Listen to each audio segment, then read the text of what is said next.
Hello, everybody. Welcome to the Black Bear Film Festival. I just got done screening the most amazing documentary I have seen about an artist from the Lower East Side that everybody should know about. And my point exactly is, if we don't tell people's stories through films, what they've done will disappear. So I need for you to meet these two amazing people. This is... Hi, I'm Heather Spore. I'm the producer. And I'm Vincent, the director. And the film is called Make Me Famous. Make Me Famous. And from the time I saw the title is great, as you know, it's very, very catchy. But what made you choose to do this film in particular? Because the people that you depicted in the film are people that I came up with in New York on the Lower East Side. And it just really amazed me. I couldn't wait to meet the two of you. I'm like, because they are a totally different generation, and yet your insight and the trust that you had with the people in your film. So go for it. What's the backstory? Well, that's really lucky that you knew all these people as well, because they're so inspiring.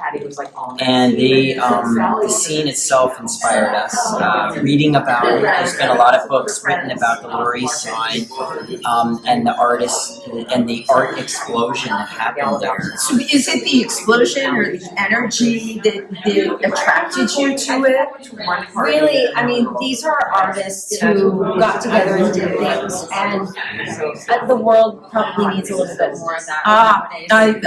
I totally agree. You certainly covered the club scene in it, Yes. the Mug Club, and what things were like during that time. I'm sure you know about Pyramid Club too. Oh, yes, yes. We're big fans of creativity itself, and people committing their lives to that, and especially different kinds of artists all hanging out together and challenging each other to make the greatest possible art that you can make. For art's sake. It is arts for art's sake. And one of the things you really brought out in the documentary is when the business aspect of art got into the creativity, because people will argue they can exist side by side, but think about it. Can they really exist side by side? Can you get the kind of work of the artists that you have in this film with the business side of it? What do you think, Brian? Well, I think this one's yours. Okay, I'll take this one. I think that the art market and the art world are two very separate things, and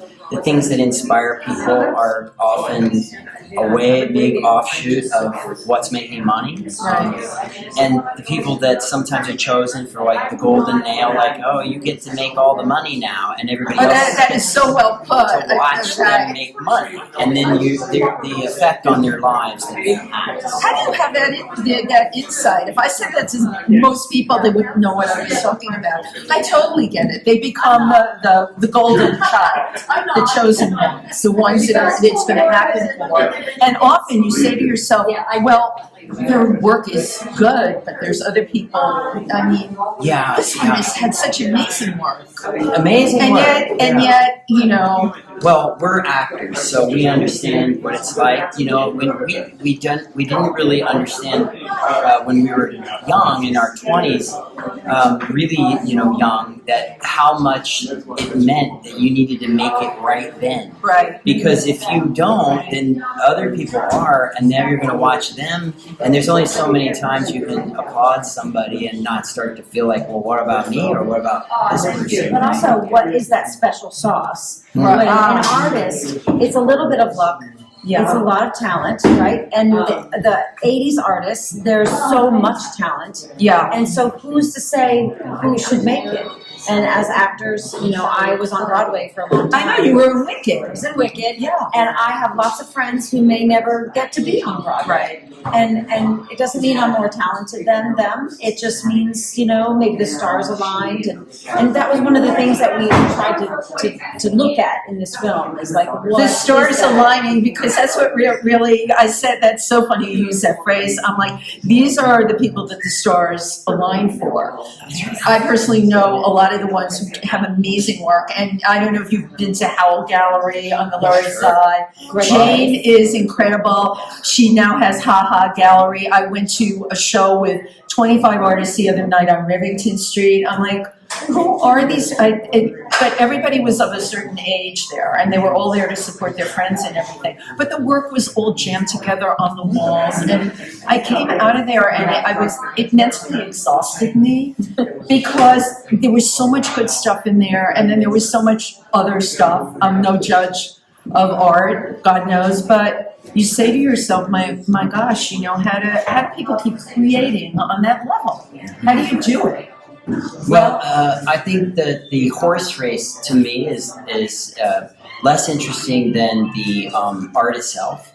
Like, how far ahead is this artist and this artist, and what do people think That's of interesting them? to you. But unfortunately, we all live with the reality of what that means in the real world, in the adult world, where if you start to make it, then you get more money, you get more fame, and you get more opportunity. Right. And so these other people are very heroically making art that's very interesting, and I just hope they know there are going to be people that come along like Heather and I that are going to be interested someday, maybe, in what you're doing.